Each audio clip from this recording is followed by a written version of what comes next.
design of singly weight force and different crack stages, and also the beam flexure theory and ACI equations. Now we are going to dwell deeper on the uh, fundamentals and insights about the working stress design.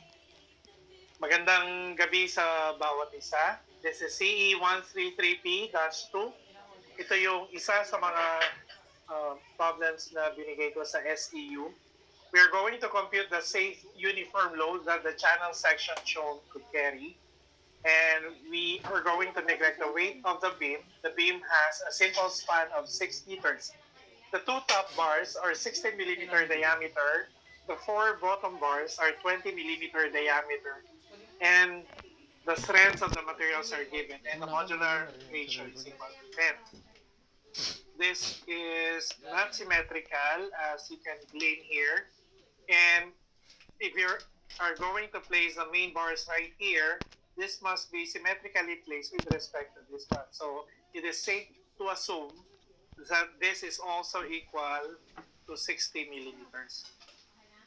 In order to compute the safe uniform load, first we are going to compute for the moment capacity of this section, and then we will equate it to the service moment, which is for the simply supported with a length given that is equal to WL squared over 8 for its maximum moment. So once we have this magnitude for the moment capacity, we equate it to that service moment, WL squared over 8.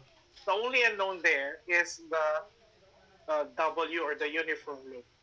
Since we have computed the moment capacity, that will be the safe uniform load. So simulan na natin. Una, in order to compute for the moment capacity, well, we should know first the moment of inertia. And in order to compute for the moment of inertia, we should have first the location of the neutral axis. In this case, we are not sure yet whether the neutral axis will be somewhere along this particular area or somewhere along this area. In order to approximate the location of the neutral axis, we will assume an exact position of the neutral axis. Say, for example, at this section AA, that is the exact position as an assumption of the neutral axis.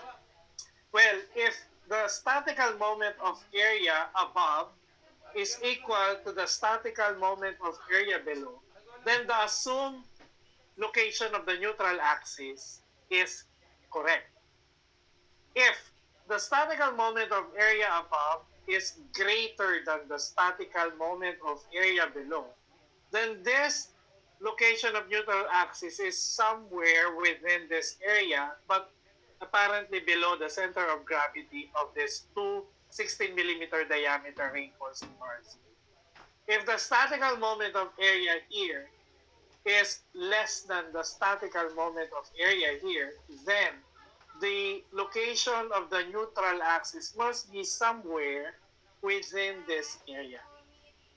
So let us consider this assumed location of the neutral axis. So with this, we need to transform the section, the compression bars, and the tension bars into an equivalent concrete area. And with the concrete area here, we have 120 as its altitude, and we have a transverse section here, 450. This yellow bar here is the compression bar. Actually, compression bars represented as 80 prime, while this one as 80. The 80 prime, or the compression bars, entails a magnitude of the difference of 2n and 1, and then as, multiply it by as prime. While the 80 is equal to the product of the as, respective as, multiplied by the modular ratio. These are the corresponding moment arms here, the distances. with this approximate location of the neutral axis. Let us equate the statical moment of area above and the statical moment of area below. The statical moment of area above comprises of the concrete, which is 450 times 120 times 60, and these compression bars, 2 times n, the n is 10, so 20 minus 1 times the area of the two 60 millimeter diameter multiplied by 60. And this is equal to this one. The statical moment of area below, that would be ASN. So the modular ratio is 10. We have two 20 millimeter diameter here, which is equal to this one. And then we multiply it by 7. And then the other one will be multiplied by, this is 240. Kindly, please bear with this value. Kindly check this one and kindly verify as well the pre-computed values here. But nevertheless, the above statical moment of area here with respect to the statical moment of area below is greater in magnitude. So if that would be the case, the neutral axis is located somewhere within this region or area. So that is above the AA.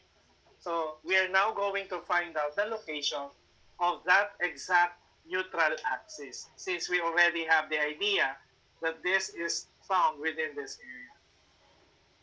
So that will be x, and then x minus 60. This will be 190 minus x, and this will be 240 minus x. The same situation, the setup will be for the statical moment of area to be equated, and we will be prompted with quadratic equation to be solved by quadratic formula. So kindly verify the pre-computed data here. So this is ASN, the two 20 millimeter diameter times the modular ratio. Since this possesses the same 20 millimeter diameter in size and in magnitude, this will be equal. Please kindly take a look at this one. Kindly verify whether this is equal to this one.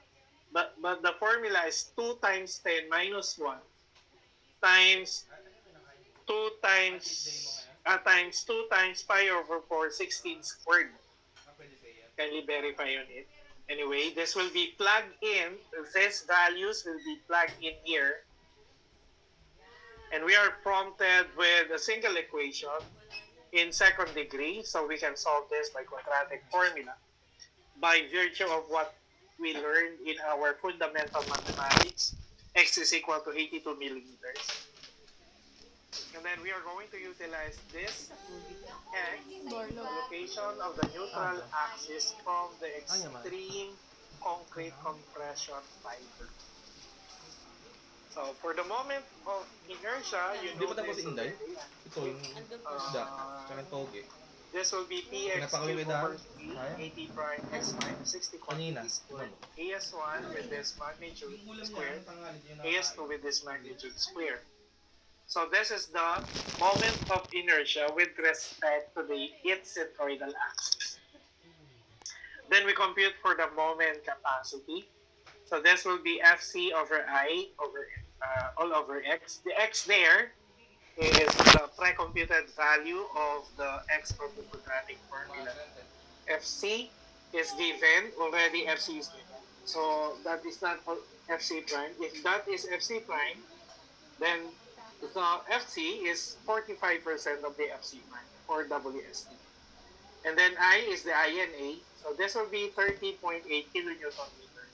In similar fashion, we are going to compute for Fs. And that will be FTI over 240 minus x. So you can use the 190 minus x. If this is a lesser value, you will have a greater magnitude for ms. So that will not be chosen as the moment capacity. So I opted to consider this one. But you can do that, or you get the magnitude of the center of gravity of the tension reinforcement. But nevertheless, you can utilize this one. The moment capacity then is 24.8 kilonewton meter. We're going to utilize this moment capacity and equate it to the service moment, or uh, the moment to be considered as design moment. So this design moment will be equated to the service moment or the moment capacity, which in simply supported beam, it will manifest a WL squared over a peak moment for the beam setup. And the only unknown here, since L is equal to 6 meters, is the W. W here is 5.51 kilonewton per linear meter. Fellow learners, this is the safe uniform load for the section given.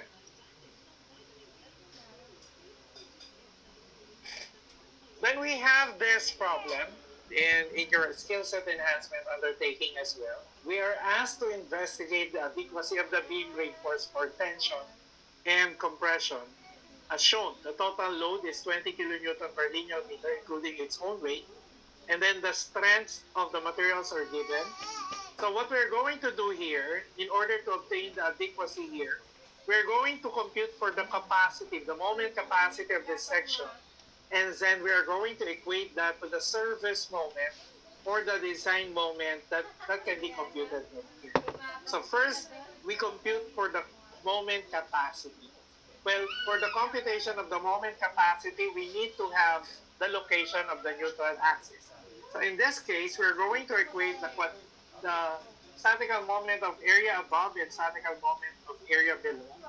And this will be the result for this one, the AT prime and the AT. So this, we are prompted with second degree equation, so that X is equal to 146.53 millimeters. And then we continue for the computation of the moment of inertia with similar magnitude, similar relation that we had previously. And this magnitude for moment of inertia is 26, 10 to the 6 millimeters to the 4. Then we go now to the moment capacity for concrete first. FC INA over X, since we are given FC prime. So that would be 0.45 FC prime. And this is equal to 166.94 kilonewton meter. For the MS, we have 125.62 kilonewton. The moment capacity there, or the moment that can be carried by that type of section with those reinforcements, is equal to 125.62 kilonewton meter.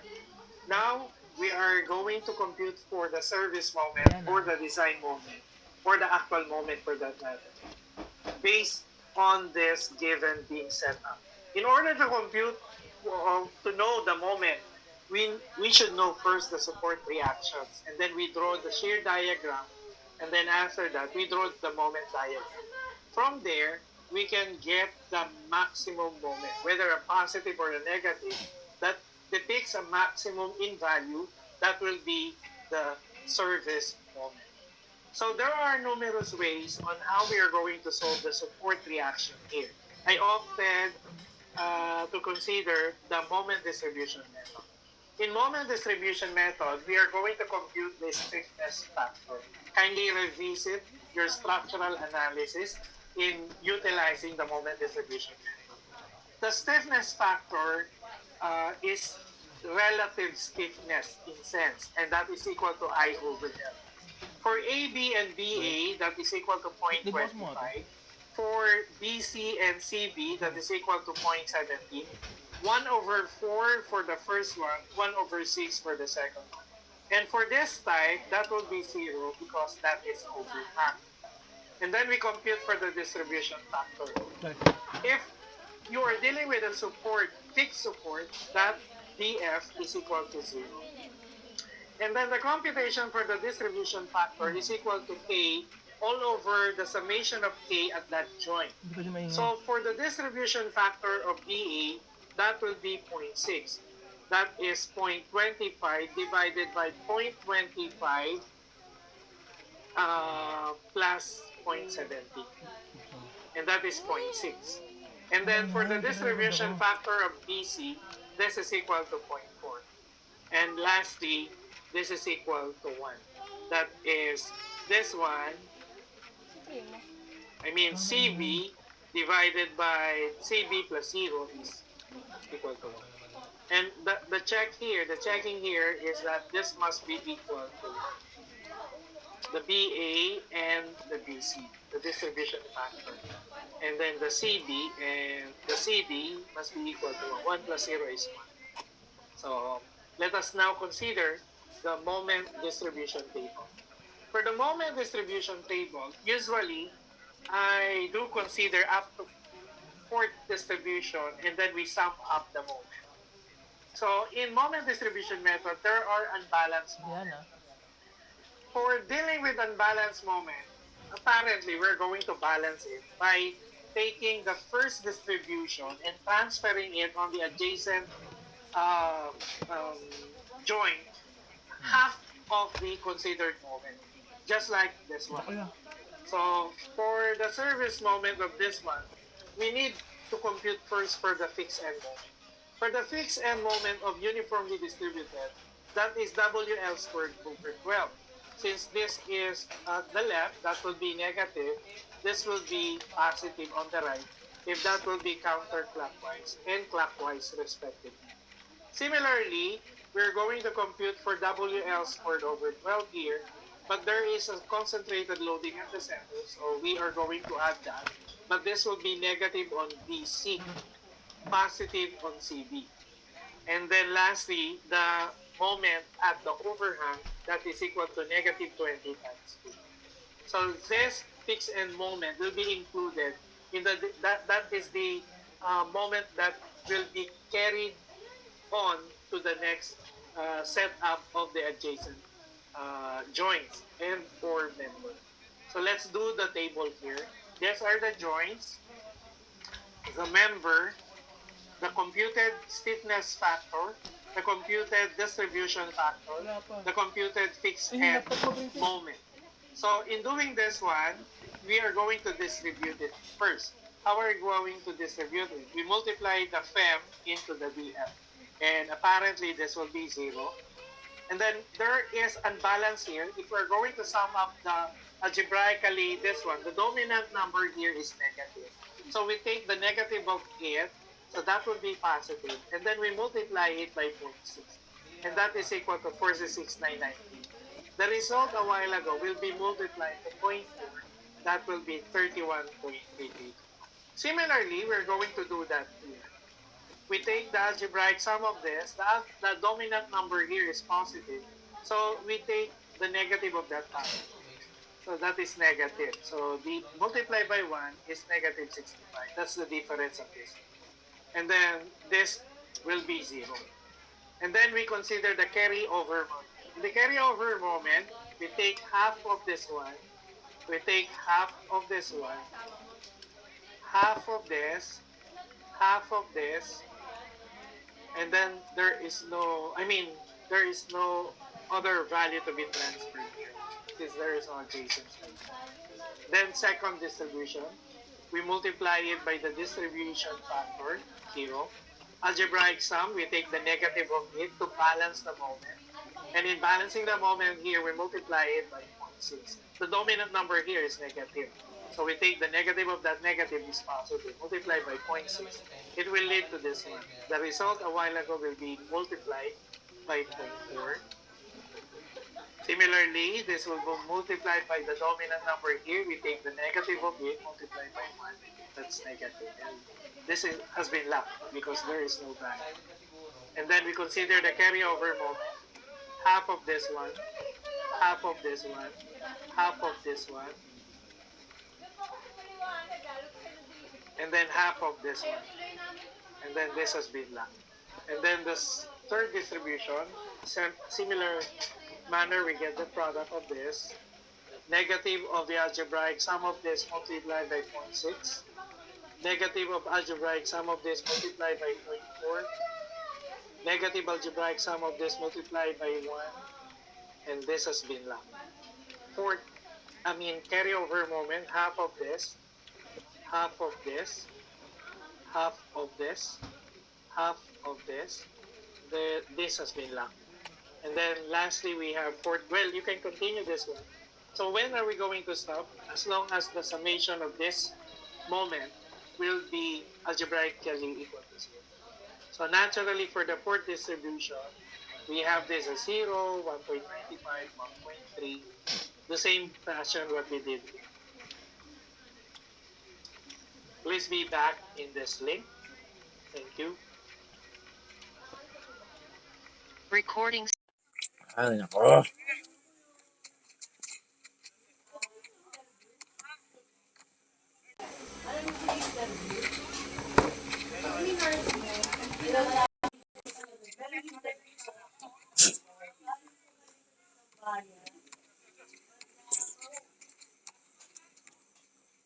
Recording in progress.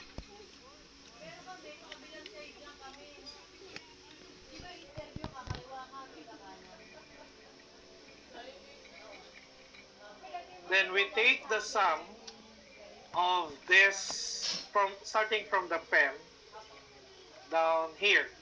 So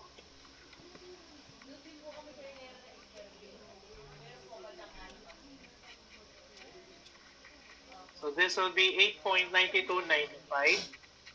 Sum of this 99.8190. Sum of this algebraic sum of this one.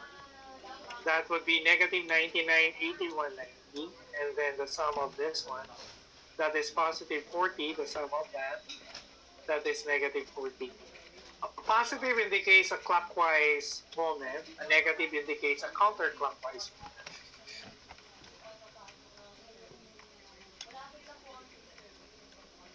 So that would be, this is a clockwise moment, based on the result, and we have a uniformly distributed loading here. And then for the second span, we have BC, and then this is a negative and a positive 40 as indicated in the summation. And we have this type of induced loadings at BC. So if you will notice here, there are shears here. We obtain or we present the exploratory section of this span. So these are not the reactions yet. These are not the support reactions yet. These are shear of that exploratory section. So these are shears of this exploratory section. And lastly, this is shear of this exploratory section. Take note that this is negative in our table, so this is counterclockwise. Then we are going to start solving the support reaction. We start at the left extremity. So at joint A, if we're going to transpose this one, this will be counterclockwise but equal in magnitude. So this will be clockwise to maintain equilibrium. So that is the reaction for the fixed support. If you will notice, there is shear AB here, which can be solved by utilizing your fundamentals in mechanics. And that solution, BAB, which is equal to 12.81, must be transposed here, and that will be reacted by this reaction. And this is equal to 12.81 upward. Then we get the reaction at joint B. So in dealing with reaction at joint B, we need to solve for shear BC by taking moment right here. And also we need to solve for shear BA by taking moment right here. Those two shears must be transposed to joint B in reverse manner. So, and that will be downward if this has been verified by the computation of if this or equal to 67.19 and 100 respectively. And we sum it up as support reaction of B that is equal to 167.19. And then lastly, for the reaction here, for C, we need to compute for this shear by taking moment here, and then we need to compute for shear CD Ba't kaya by yung- summing up forces working. Bakit And we mo kinakausap? transpose it at joint C. This will serve as the reaction at C. 120.03 kilonewtons or 120 kilonewtons. Then we are now ready to draw the shear diagram. But before that, let us summarize our result here with the given conditions on this beam setup. The support reaction at A are given here and B, C respectively. So by virtue of this magnitude, the shear diagram will be up by this amount or value. By virtue of this one, that will be down by uniform Bikyam? um, Ito. slope. And then by virtue of this magnitude, it will be up by that value, slightly down by this magnitude, and down deeper by this concentrated load. And it will be down by this particular magnitude, up by this reaction at C, and the traverse will be closed by this uniformly distributed load. Fellow learners, shear diagram. We can solve this point of zero shear by similar triangle, and that is equal to 0.6405 meter. And then we are now ready to draw the moment diagram. In sketching the moment diagram here, by virtue of this reaction, it will be up by this magnitude. And by virtue of this area, that will further be up by summing it up and the reaction here. And by virtue of this area here, that's a negative, it will be down right here. By virtue of this trapezoidal area, it will be up right here. By virtue of this trapezoidal negative area, it will be down right here. And the traverse will be closed by virtue of this positive. Fellow learners, moment diagram. And if you will notice here, the maximum moment here by its magnitude is equal to 110.17 kilonewton meter. So this will be utilized as service moment or the design moment. So for that consideration, we already have the moment capacity, which is equal to 125.62 kilonewton meter. We're going to compare it to what we have computed, the service moment, 110.17 kilonewton meter. In this case, it is obvious that the moment capacity is greater than this one, meaning that the section is adequate enough to carry the induced type of loadings.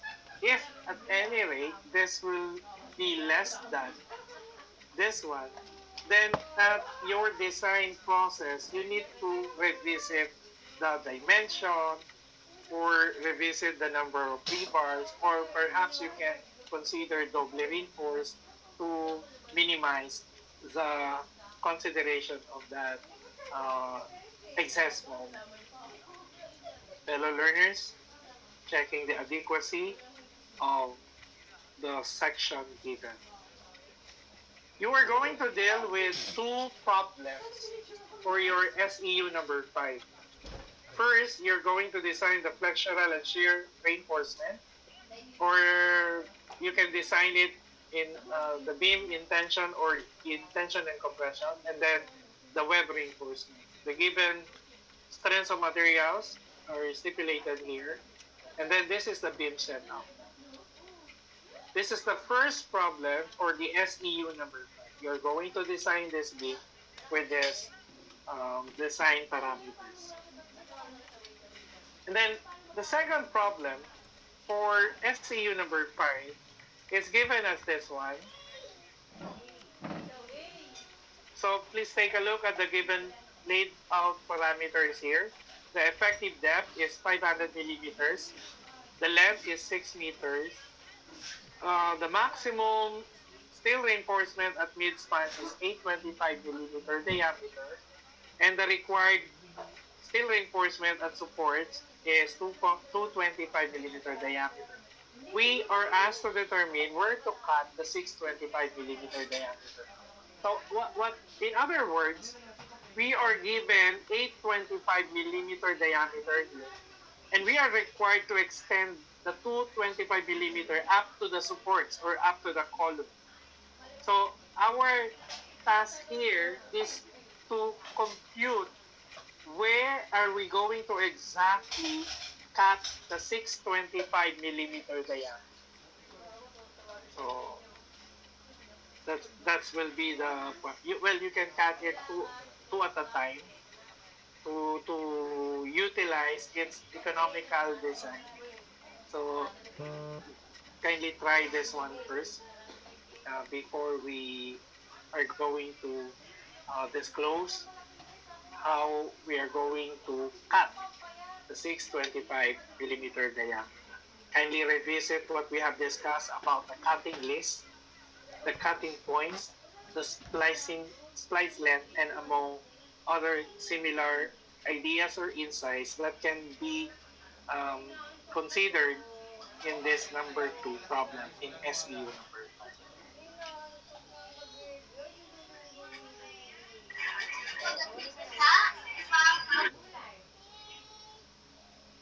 On video, everyone, um, kindly key in your name.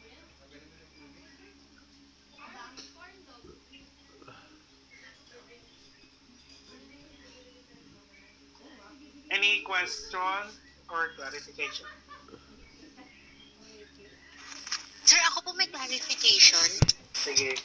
So, di ba po kasi from last term po sa structural theory po, napadanan din po natin yung iba't ibang methods po na similar po sa moment distribution po nung module 3.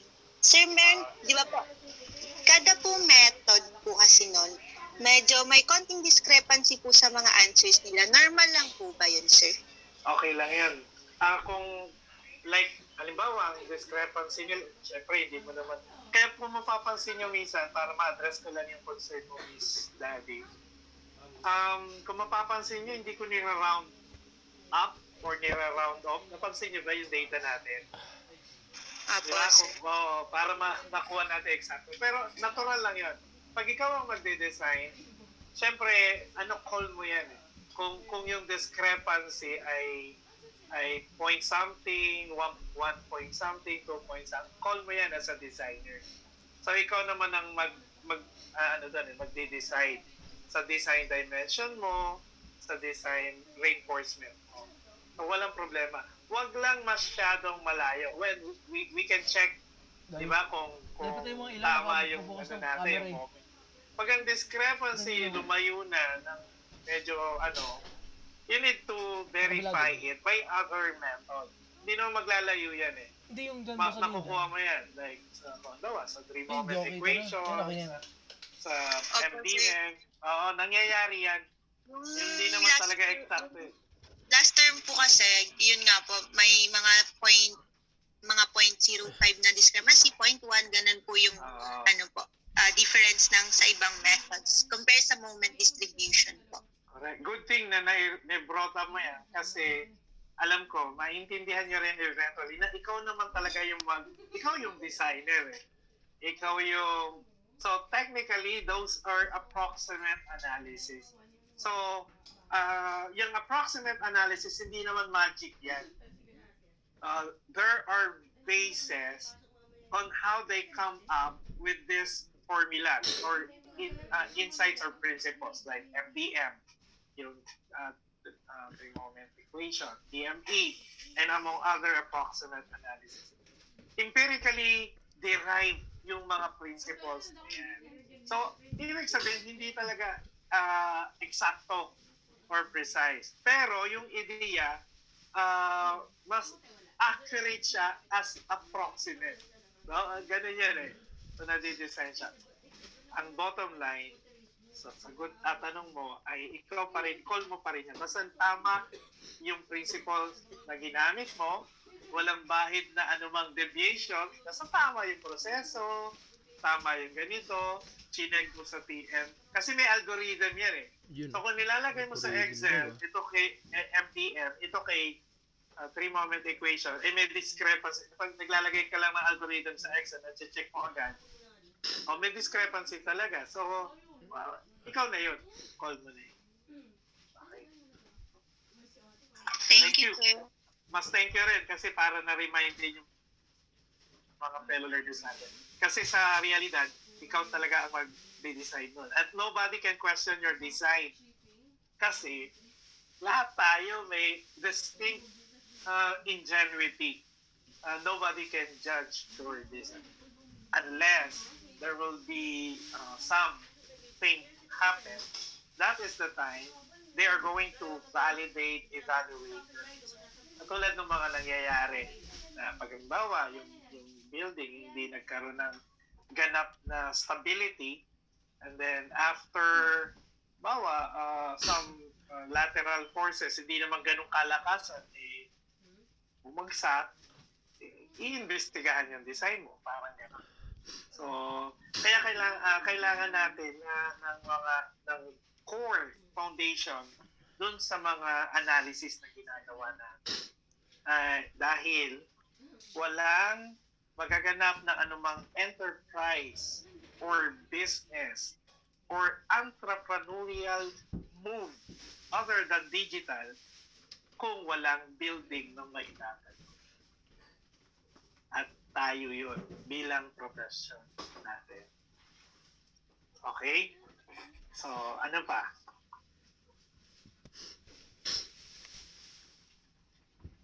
Well, gusto ko lang mabigyan ng emphasis yun na tama naman brought up yung gano'n. Hindi naman ganun siya basta tama lang yung proseso natin. I-design nyo yung siyempre, possibly mag-iiba-iba yung design nyo, depende sa call instinct ninyo. Bawa si 502, paliwanag ko na ito, kunwari si 502, ginusto mong maging yung depth niya ay 502, ginusto mong 525, ikaw yung designer niyan eh. Ginusto mong 500, ikaw yung designer niyan. Basta, pag chinek mo, adequate enough para doon sa checking natin. No? Check natin. Meron tayong sample niyan. Balikan niyo lang yun. Okay? Dalawa yon. So, pag nyo muna, pag-isipan nyo muna, try muna natin. Okay lang ba yon? Okay? Try muna natin. And then there are numerous resources that can be utilized as well to strengthen our understanding with this type of principles. Alam nyo na Google mo lang yan, di ba? So, andyan na yan eh. Napakaswerte nyo talaga. Napakaswerte nyo. Kasi pagka-type mo lang, working stress design. Di ba? Kami, kailangan namin pumunta. Dati sa, alam ng mga magulang yun, library pa, wala talagang katulad ng sitwasyon ninyo sa henerasyon ngayon. Well, we need to capitalize that. Otherwise, sayang yung setup na ganito. Di ba? Sige. Kung wala na, meron pa ba? Mukhang wala na. Tumahimik. Nagtilalo po eh. Mukhang wala na. Okay, sige. Sir, kahit po ba kunyari pag nag-investigate ng adequacy, sir, kung anong mga options yung mga yung ginawa pang investigate, pero sa dulo, sir, adequate pa rin siya, sir, sa given na checking. Okay lang po ba yun, sir? Hindi ko nakuha yung tanong mo. Anong option? Kailangan maliwanag tayo doon bago ko sagutin.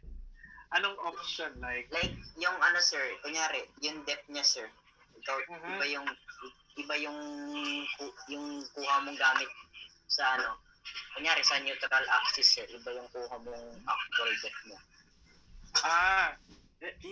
Yun utol, kailangan na, kaya napansin nyo paulit-ulit tayo, pero yung iba't iba siyempre, iba't ibang sitwasyon, para unwittingly, una-una banggitin ko lang ito, baka makalimutan ko, unwittingly, na-memorize mo yung problem, yung formula, di ba? Hindi natin minimemorize. Unwittingly na may memorize natin. Pangalawa, mahalaga yung position ng neutral axis brand. Kaya, kailangan alam mo yung eksakto. Kung mapapansin mo sa T-beams at saka itong current problem natin, chine-check natin muna pag hindi symmetrical yung section kung nasan yung location ng neutral axis.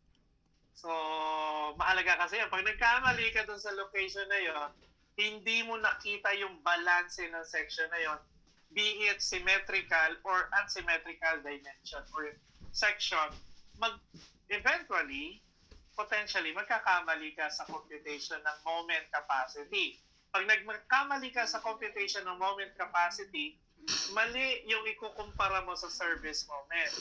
So, pag mali yung kinumpara mo sa service moment, sasabihin mo na hindi adequate yung section o kaya adequate yung section kasi nga hindi naging tama yung moment capacity.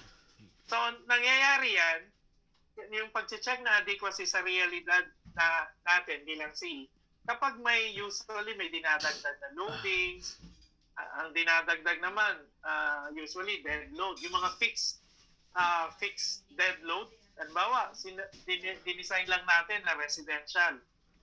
Kung maalala nyo, mayroong bumagsak na building kasi naka-design good for residential, pero ang ginawa nila, dinesign good for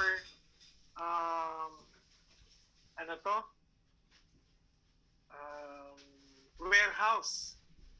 So, syempre, ang bibigat ng inilagay, fixed dead load yun, nandun lang yun, hindi naman movable yun, hindi naman live load yung naidagdag. Nung nagkaroon ng ignition, yung ignition na yun, yung lateral movement, doon na trigger, kaya bumagsak. So, yun yung mga minsan risk bilang CE sa atin. Kaya napakahalaga na mayroon kang design criteria and specification. The desks are good only for residential. So, para na-restrict mo yung design sa gano'n. Pag hindi, minsan, kailangan talaga maging stringent yung ganong tipo ng pag-design. Meron talagang gumagawa ng iba na dinidesign. Kaya mahalaga yung design criteria. Makikita niyo pag nandun na kayo sa project study. At saka, may mga mahihigpit na panel doon.